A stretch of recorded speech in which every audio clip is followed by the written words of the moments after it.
Bismillahirrahmanirrahim. Nah, ada hal yang perlu kita perbaikin di sini. Seringkali mungkin Anda dengar ada perkataan mengatakan malaikat maut bernama Israel, ya, Israel.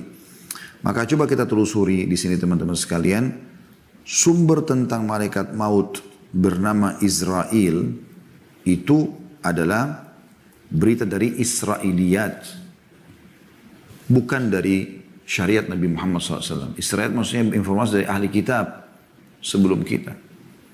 Jadi belum pernah ada hadis atau ayat Al-Quran yang menjelaskan kalau Jibril, Mikail, Israfil, ya itu disebutkan namanya. Tapi Israel nggak disebutkan namanya. Makanya setelah memaparkan surah Sajdah ayat 11 yang berbunyi A'udzu billahi minasyaitonir rajim. Qul yatawaffakum malakul maut alladzi wukkila bikum tsumma ila rabbikum turja'un. Katakan hai Muhammad, malaikat maut yang diserahi untuk mencabut nyawamu akan memastikan kamu atau akan mematikan kamu, kemudian hanya kepada Tuhanmu kamu akan dikembalikan. Kata As-Sindi atau As-Sindi, penamaan Israel itu tidak satupun hadis yang derajatnya marfu, nggak ada yang bisa dipegangi. Al-Manawi, ya, dalam kitabnya Faidul Qadir, jadi 3 halaman 32 berkata, setelah menyebutkan bahwa malaikat maut itu lebih dikenal dengan, ya, Israel, beliau berkata, saya tidak menemukan nama Israel dalam riwayat. Syekh Albani ketika mengomentari pendapat At-Tahawi berkata, Imam Tahawi rahimahullah berkata, kami mengimani adanya malaikat maut, ya, yang ditugaskan untuk mencabut nyawa semesta alam, ya. Ya. Ini nama yang tertera dalam Al-Quran, maksudnya malaikat maut.